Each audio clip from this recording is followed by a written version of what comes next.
मैं प्रमोद सिंह आज आप लोगों को महाभारत की एक छोटी सी कथा सुनाता हूँ जिसे सुनकर आपको बहुत खुशी होगी और कुछ जानकारी भी मिलेगी। तो आइए कहानी शुरू करते हैं। महाभारत ऐसा महाकाव्य है जिसमें कई छोटी बड़ी शिक्षाप्रद घटनाओं का जिक्र है। द्रौपदी चीरहरण भी महाभारत की ऐसी ही घटना है। द्रौपदी पांचाल देश की राजकुमारी थी और उसका विवाह अर्जुन से हुआ था।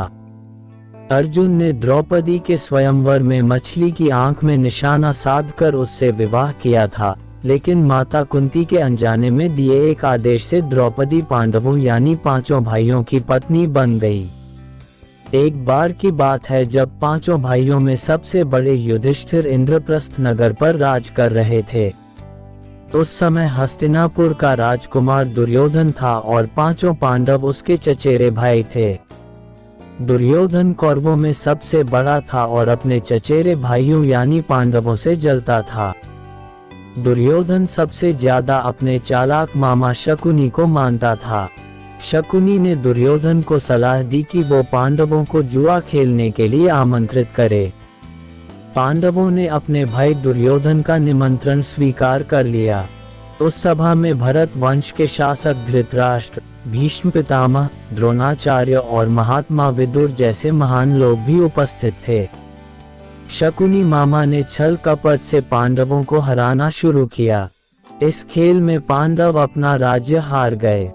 धर्मराज युधिष्ठिर ने स्वयं और अपने चारों भाइयों को भी दांव पर लगाया और हार गए। अंत में जब दांव पर लगाने के लिए उनके पास कुछ नहीं बचा तो उन्होंने अपनी पत्नी द्रौपदी को दांव पर लगा दिया। दुर्योधन तो जैसे इसी पल का इंतजार कर रहा था। शकुनी मामा की मदद से उसने जुए में द्रौपदी को भी जीत लिया। द्रौपदी को जीतने के बाद दुर्योधन ने अपने भाई दुशासन को आदेश दिया कि वो द्रौपदी को भरी सभा में बाल पकड़कर और घसीटते हुए लेकर आए।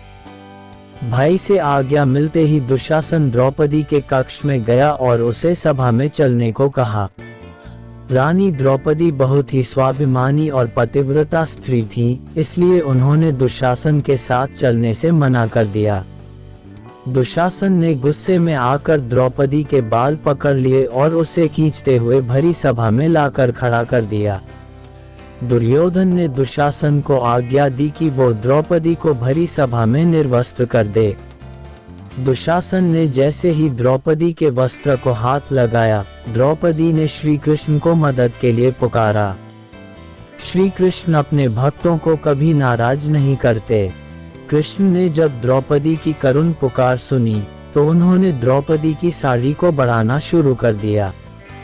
दुशासन द्रौपदी का चीर खींचता रहा, लेकिन वो जितना खींचता वस्त्र उतना बढ़ता जाता। अंत में दुशासन थक कर हार गया, किंतु द्रौपदी का वस्त्र हरण नहीं कर सका। ऐसा कहा जाता है महाभारत युद्ध के पीछे सबसे बड़ा कारण द्रौपदी चीरहरण ही था।